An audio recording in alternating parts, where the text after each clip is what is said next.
केंद्रीय वित्त मंत्री निर्मला सीतारमण ने आम बजट पेश कर दिया है। पंजाब के मुख्यमंत्री भगवंत मान ने केंद्र सरकार के सामने पंजाब के लिए कई तरह की मांगे रखी थी, लेकिन वो सब दरकिनार कर दी गई। लिहाजा बजट के बाद भगवंत मान ने कहा है कि इस बजट में पंजाब के लिए कुछ भी नहीं है।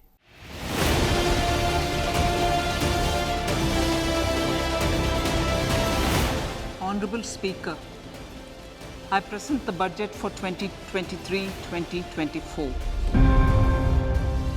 Hopes to build on the foundation laid in the previous budget. The fruits of development will reach all sections and citizens. केंद्रीय वित्त मंत्री निर्मला सीतारमण ने संसद में बजट 2023 पेश किया, लेकिन पंजाब को जैसी उम्मीद थी वैसा नहीं हुआ। पंजाब की उम्मीदें टूट गईं। And life of dignity.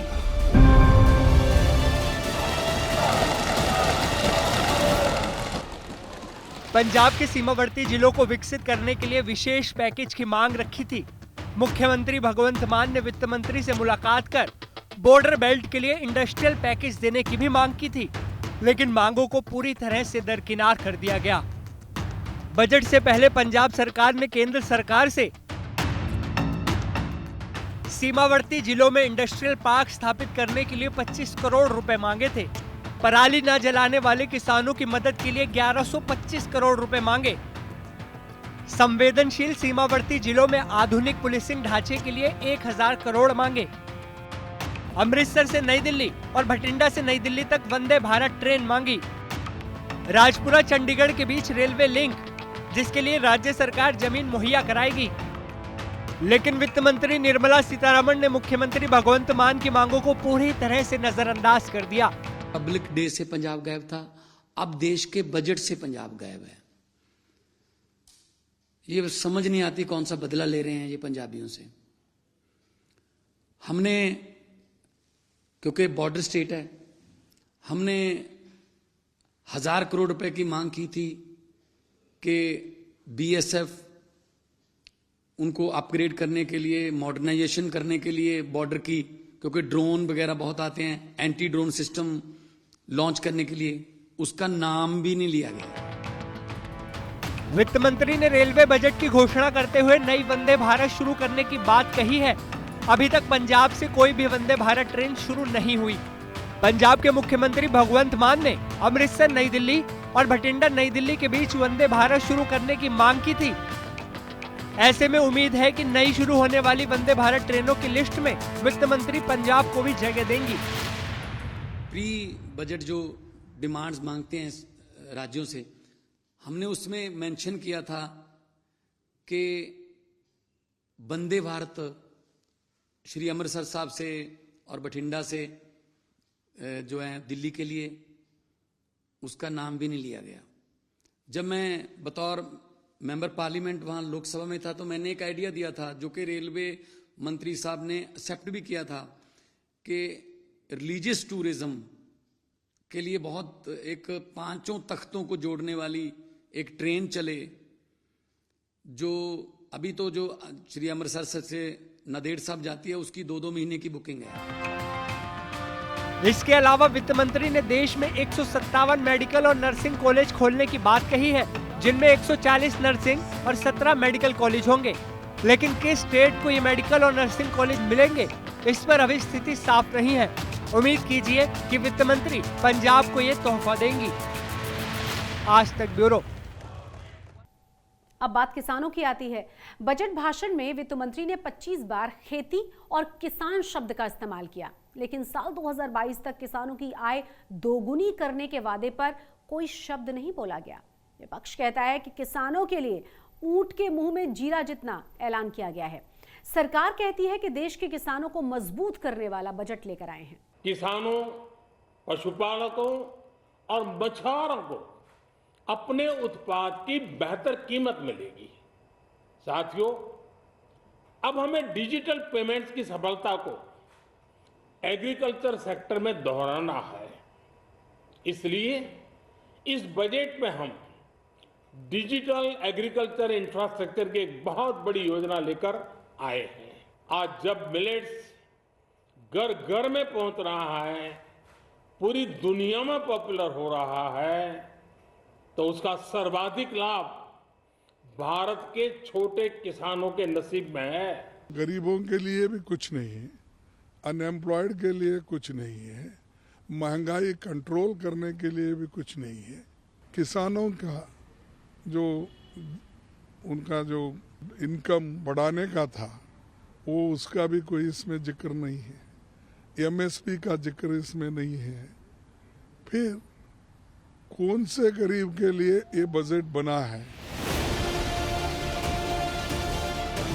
2019 के चुनाव से पहले प्रधानमंत्री किसान सम्मान निधि लाकर सरकार ने बड़ा दांव चला था।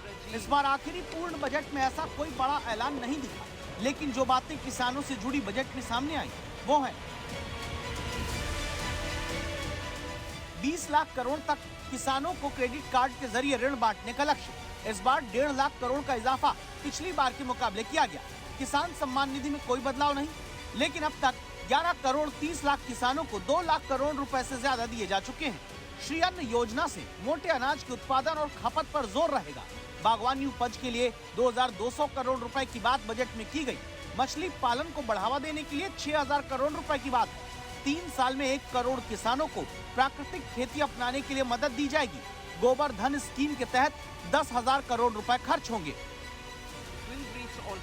किसानों के लिए यह ऐलान वोट की फसल कितनी लहलहा सकते हैं, जबकि ग्रामीण वोट के बंटवारे को अगर देखें तो पाते हैं 2014 में ग्रामीण इलाके से जहां बीजेपी को देश में 30.3% वोट हासिल हुए, वो 2019 में बढ़कर 37.6% हुआ। अब 2023 के बजट में किसानों के लिए हुए ऐलान से कितना वोट 2024 में ग्रामीण इलाके का बढ़ेगा या कम होगा? मोदी सरकार ने अपने दूसरे कार्यकाल का आखिरी पूर्ण बजट पेश किया है। वित्त मंत्री निर्मला सीतारमण ने नौकरी पेशा वालों से लेकर गरीब किसानों और महिलाओं तक के लिए ऐलान कर दिया है, जिसकी खुशी पूरे देश में मनाई जा रही है। वहीं कांग्रेस समेत तमाम विपक्षी दल बजट की आलोचना कर रहे हैं। देखिए हमारी यह खास रिपोर्ट।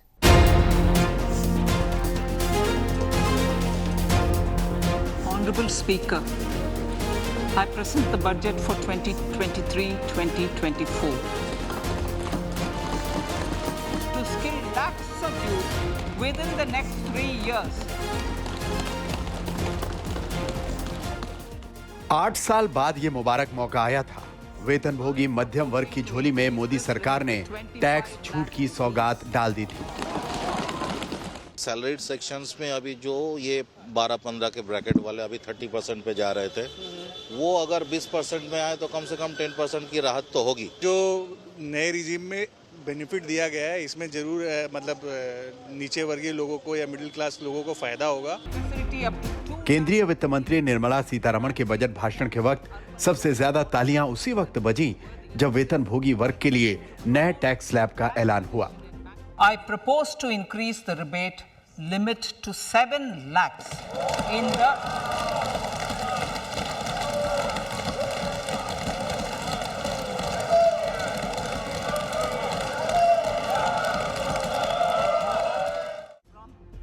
इस बार के बजट में सबसे बड़े ऐलान के बाद सरकार ने एक और बड़ी योजना की घोषणा की, जो महिला सम्मान बचत पत्र योजना के बारे में थी।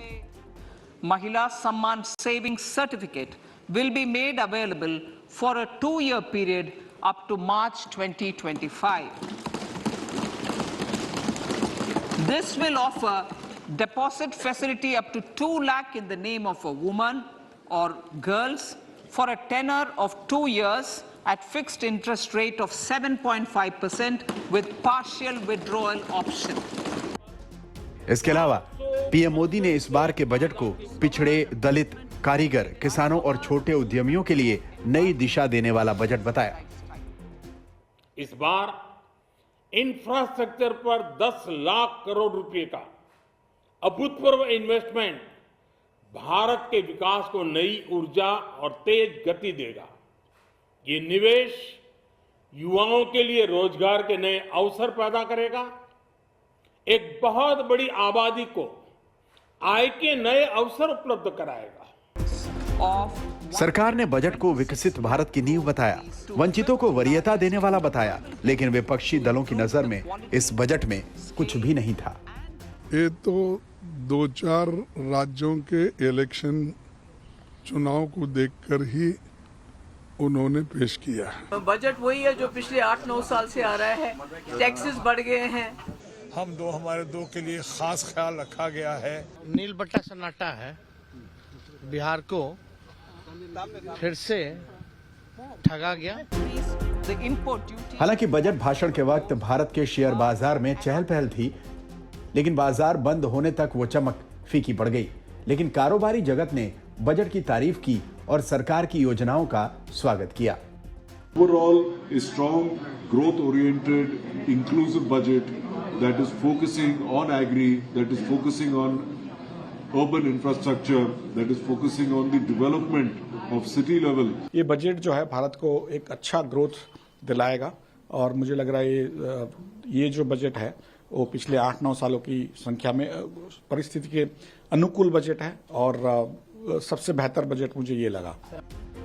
हालांकि कांग्रेस नेता जयराम रमेश इस बजट को ज्यादा वादे और कम काम वाला बजट बता रहे हैं। ममता कह रही हैं कि वो सिर्फ आधे घंटे में गरीबों और पिछड़ों के लिए बजट बना सकती हैं। इस बजट को गरीब विरोधी, झूठ का पुलिंदा और चुनावी बजट बताया है। उधर केजरीवाल शिक्षा और स्वास्थ्य बजट में कटौती का मुद्दा उठा रहे हैं। हालांकि इस बार सरकार ने रक्षा बजट में 13% की अच्छी खासी बढ़ोतरी भी की है। आज तक ब्यूरो। आम चुनाव से पहले पेश हुआ बजट एक्सपर्ट्स की राय में सभी वर्गों को खुश करता है। इस आम बजट में हर वर्ग को खुश करने के लिए कोशिश हुई है। CII पंजाब के चेयरमैन अमित ठाकुर से बजट पर बात की हमारे संवाददाता ललित शर्मा ने। 2023 का आम बजट है वो पेश हो चुका है। किस तरह का ये बजट रहा है, ज़्यादा बात करने के लिए इस वक्त हमारे साथ अमित ठाकुर जी है जो चेयरमैन है CII पंजाब स्टेट के। अमित जी, अगर हम साधारण भाषा में समझना चाहें किस तरह का बजट रहा है? मेरे हिसाब से तो जी बहुत सिंपल, बढ़िया, पीपल फ्रेंडली बजट है। लोग कह रहे हैं कि पॉलिटिकल बजट है, मैं इसको पॉलिटिकल बजट नहीं मानता, ये पीपल फ्रेंडली बजट है। क्या कारण है, क्यों आप इसे पीपल फ्रेंडली बजट मान के चल रहे हैं? क्योंकि अगर हम बात करें अगले साल चुनाव होना है और मिनिस्टर ने कोई भी सेक्टर ऐसा नहीं है। देखिए, चुनाव को तो बहुत देर पड़ी है, अभी चुनाव को ऑलमोस्ट 1.5 साल पड़ा है। सो इसको हम चुनाव से रिलेट करके ना देखें, इसको इंडिया की एस्पिरेशन के साथ रिलेट करके देखें। इनकम टैक्स एग्जम्पशंस बड़ी हैं मिडिल क्लास के लिए। फाइनेंस मिनिस्टर ने अपना एग्जांपल भी दिया। इंडस्ट्री के लिए ईज़ ऑफ डूइंग बिजनेस की बात की। जॉब क्रिएशन के ऊपर बहुत बड़ा फोकस है। आप सोच के देखिए, नर्सिंग कॉलेज जो 157 खुलेंगे उसमें एक तो डायरेक्ट एम्प्लॉयमेंट तो गवर्नमेंट की होगी जो वो नर्सेस क्रिएट करेंगे। नर्सेस की डिमांड है, गल्फ में है, सिंगापुर में है, फॉरेन एक्सचेंज अर्नर्स बन जाएंगी। तो क्या बढ़िया स्कीम है। ऐसी एकलव्य स्कूल्स हैं। इसी तरह से जो वैल्यू एडिशन एग्रीकल्चर में है उसकी उन्होंने बात की। मतलब फार्म में नॉट इन फूड प्रोसेसिंग और इंडस्ट्री, बट फार्म के ऊपर एक्स्ट्रा लॉन्ग स्टेपल कॉटन की बात की, हॉर्टिकल्चर की बात की। तो बहुत बढ़िया बजट है। अमित जी, अगर हम मिडिल क्लास की बात करें तो सबसे ज़्यादा उनको जो चिंता रहती है वो इनकम टैक्स छूट को लेकर है। इनकम टैक्स में छूट दी गई है, आपको लगता है ये एक बड़ा स्टेप रहने वाला है खास तौर पर मिडिल क्लास लोगों के लिए हेल्प? देखिए, जो जैसे बाकी तो फाइनल डिटेल्स पढ़नी पड़ेंगी कि क्या इम्पैक्ट पड़ता है आपकी एक्चुअल इनकम टैक्स स्लैब्स के बाद।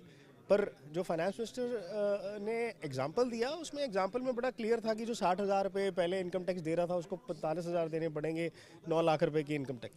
अब कुछ एक्सपर्ट्स कह रहे हैं कि अगर पुरानी रजीम देखें, एग्जम्पशंस थी तो उसमें शायद उससे कम होता था। मैंने अभी फाइनल डिटेल्स देखी नहीं है, but in the current regime yes, तो रिलीफ तो है। और स्पेशली और हर सेक्टर को रिलीफ दिया है, lower segment, middle segment, even उन्होंने तो जो अमीर से अमीर आदमी है उसका 42% से 39% कर दिया। सो बहुत बड़ी चीज़ है। अगर हम पंजाब के पर्सपेक्टिव में बात करें, क्योंकि एग्रीकल्चर स्टेट है, एग्रीकल्चर पे बड़ा अगर हम बात करें फोकस रहता है, तो वो एग्रीकल्चर के लिहाज से खास तौर पर कैसा आप मान रहे हैं? पहले तो जी पंजाब एग्रीकल्चर स्टेट ज़रूर है, बट मैं आपको बता दूं पंजाब में इंडस्ट्री की कंट्रीब्यूशन भी बहुत है। इंडस्ट्री एग्रीकल्चर की कंट्रीब्यूशन 27% है पंजाब की GSD पे, पर इंडस्ट्री की 24% है। और जो एम्प्लॉयमेंट है आप डेटा मतलब अगर पंजाब का इकोनॉमिक सर्वे पढ़ेंगे तो 36% एम्प्लॉयमेंट इंडस्ट्री देती है पंजाब में, और एग्रीकल्चर की एम्प्लॉयमेंट इज़ जस्ट अबाउट 24%। सो इसका मतलब ये है कि एग्रीकल्चर तो इम्पॉर्टेंट है ही है पंजाब के लिए, बट आपने अगर देखा होगा इसके अंदर एक उन्होंने बहुत बढ़िया एक स्कीम प्रपोज की है, interest free loan for 50 years for states. अब पंजाब को उसमें कितना मिलता है ये देखने वाली बात है। कैपिटल इंफ्रास्ट्रक्चर बूस्ट करने के लिए, कैपिटल एक्सपेंडिचर करने के लिए, उसमें उन्होंने ये कहा कि एक हमारी बड़ी की रिकमेंडेशन थी कि अर्बन लोकल बॉडीज़ यानी कि म्यूनसिपल कॉरपोरेशंस म्यूनसिपल बॉन्ड्स उस फंड्स के साथ रेज कर सकती हैं। हमारी जो म्यूनसिपल, पंजाब ही नहीं सारे हिंदुस्तान का यही हाल है, हमारी जो अर्बन म्यूनसिपल बॉडीज़ हैं due to low tax compliance, लोग टैक्स नहीं देते, लोग या टैक्स की चोरी करते हैं या एग्जम्पशंस ले जाते हैं, जो मर्जी कह लें, तो उसके कारण हमेशा फंड्स ड्राफ्ट रहती हैं। मैं लुधियाना में रहता हूँ, हर बार यही प्रॉब्लम आती है कि कॉर्पोरेशन के पास फंड्स नहीं है, कॉर्पोरेशन के पास, सो अभी उसकी फंडिंग मिलेगी and I think that's a big boost. बिल्कुल, थैंक यू। ये थे हमारे साथ अमित। साफ तौर पे अगर हम बात करें, इस बजट को कहीं ना कहीं है चुनाव से नहीं जोड़ा जा सकता है। खासतौर पर उनका कहना है कि एक तरह से ये तमाम यानी आम लोगों का बजट है। वीडियो जर्नलिस्ट चांदीराम के साथ ललित शर्मा, चंडीगढ़ आज तक। पंजाब की आम आदमी पार्टी सरकार ने सरकारी डायरी पर परंपरागत रिवायत को बदल दिया है। हर साल जारी होने वाली सरकारी डायरी पर पंजाब सरकार का लोगो हुआ करता था, लेकिन इस बार मुख्यमंत्री भगवंत मान ने डायरी जारी की है, उस पर पंजाब सरकार के शेर वाले लोगो की जगह उनकी अपनी फोटो लगा दी गई है। पंजाब के मुख्यमंत्री भगवंत मान ने अपनी सरकारी आवास पर साल 2023 के लिए राज्य सरकार की डायरी जारी की, जिस पर जबरदस्त विवाद हो रहा है, क्योंकि पंजाब सरकार ने इस बार सरकारी डायरी की परंपरागत रिवायत को बदल ही दिया। हर साल जारी होने वाली सरकारी डायरी पर पंजाब सरकार का लोगो होता था, लेकिन इस बार मुख्यमंत्री भगवंत मान ने जो डायरी जारी की है, उस पर पंजाब सरकार के शेर वाले लोगों की जगह उनकी अपनी फोटो है। सीएम मान ने डायरी के कवर पेज पर दाएं बाएं भगत सिंह और डॉक्टर भीमराव अंबेडकर की फोटो के बीच में अपनी फोटो लगवाई है। सरकारी डायरी पर मुख्यमंत्री भगवंत मान की फोटो के बाद राजनीतिक गलियारों में आलोचनाओं का सिलसिला शुरू हो गया। सोशल मीडिया पर तरह तरह की बयानबाजी भी शुरू हो गई। भगवंत मान ने जब शपथ लेने के बाद मुख्यमंत्री का पद संभाला था, तो उन्होंने सभी सरकारी दफ्तरों को आदेश जारी किए थे कि दफ्तरों में उनकी फोटो कोई नहीं लगाएगा। सरकारी दफ्तरों में 2 ही फोटो लगेंगे, एक शहीद ए आजम भगत सिंह का और दूसरा संविधान निर्माता डॉक्टर भीमराव अंबेडकर का। कि किसी भी सरकारी दफ्तर च पंजाब दे विच मुख्यमंत्री दी फोटो नहीं लगूगी, शहीद ए आजम भगत सिंह और बाबा साहब अंबेडकर। एक ने सानू आज़ादी दवाई, दूसरे ने आज़ाद मुल्क का संविधान लिखा, सानू समानता दी। दोनों दी फोटो लगे करनी। अब हमेशा अधिकारियों के आगे टेबल पर पड़ी रहने वाली डायरी पर फोटो लग गई है। सरकारी डायरी पर पहली बार मुख्यमंत्री की फोटो लग जाने के बाद पंजाब की राजनीति गर्मा गई है। भुल्लथ से कांग्रेस विधायक ने भगवंत मान को आड़े हाथों लिया। उन्होंने ट्वीट कर कहा है कि भगवंत मान जो राशन कार्ड, साइकिल, एम्बुलेंस इत्यादि पर तत्कालीन मुख्यमंत्री प्रकाश सिंह बादल और कैप्टन अमरिंदर सिंह की फोटो को लेकर कॉमेडी करते थे, अब उसी राह पर खुद भी चल पड़े हैं। भगवंत मान ने तो घटियापन में दोनों का ही रिकॉर्ड तोड़ डाला है। उन्होंने तंज कसते हुए कहा है कि रंग बदलता ठेठ राजनेता। मुख्यमंत्री भगवंत मान के कैप्टन अमरिंदर सिंह और प्रकाश सिंह बादल की फोटो पर दिए गए पुराने बयान भी सोशल मीडिया पर वायरल किए जा रहे हैं। लोग कह रहे हैं कि ये कल तक लोगों पर तंज कसते थे। आज तक ब्यूरो। डेरा सच्चा सौदा प्रमुख राम रहीम से शादी में आशीर्वाद दिलाने की याचिका को पंजाब और हरियाणा हाईकोर्ट ने खारिज कर दिया है। ये याचिका सिरसा और चंडीगढ़ के 2 युवकों ने दायर की थी। याचिका में युवकों ने तर्क दिया था कि डेरा की रस्मों के अनुसार राम रहीम को जो भगवान मानते हैं वो उनके आशीर्वाद से उनके सामने शादी करते हैं। वहीं सरकारी वकील ने तर्क देते हुए कहा कि जेल नियमों के तहत कैदी अपने परिजनों को ही पत्र लिख सकते हैं। अगर इन्हें अपनी शादी के लिए आशीर्वाद लेना है तो वो डेरा प्रमुख के परिजनों से संपर्क करके पत्र में आशीर्वाद देने की मांग कर सकते हैं। इसीलिए इस याचिका का कोई औचित्य बनता ही नहीं। इसके बाद हाईकोर्ट ने उसे खारिज कर दिया।